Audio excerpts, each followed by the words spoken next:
Our goal with Company of Heroes 3 is to deliver a campaign experience that is more player-driven and more replayable than ever before. We want our missions to adapt to how you play, and we want them to feel different based on the choices you've made throughout your campaign.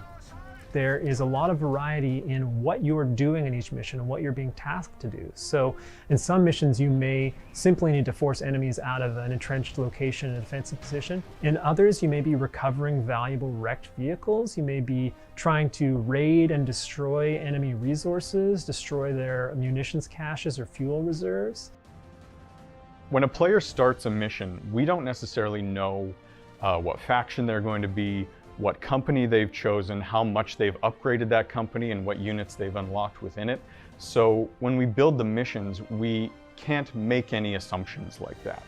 We have to build our engagements and build our missions in a way that it challenges the player, no matter what they bring, and that it can be completable by the player, no matter what they bring. The goal of companies was to give the player a vehicle for investment and that let them approach RTS content in different ways, depending on who they entered the mission with. So a special operations company will play a lot different than an airborne company.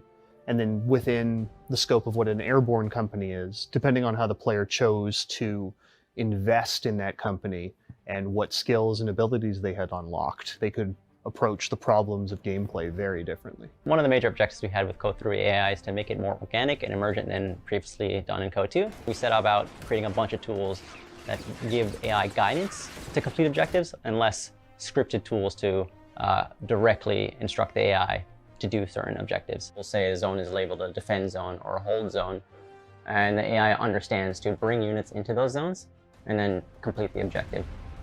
When it comes to the authenticity in the mission, the player could come into a battle traditionally fought by the Americans as the British, or into one fought by the British as the Americans. And so it's, in some ways, there is going to be a bit of an ahistorical nature to the way that the player plays this. They can play it completely accurately, or they can kind of write their own history a little bit.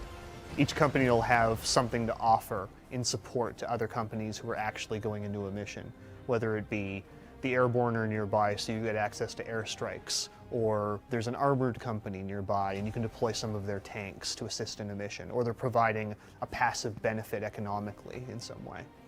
We've got missions that are focused around a single squad of engineers who has to recover and recrew a damaged tank and escape from behind enemy lines.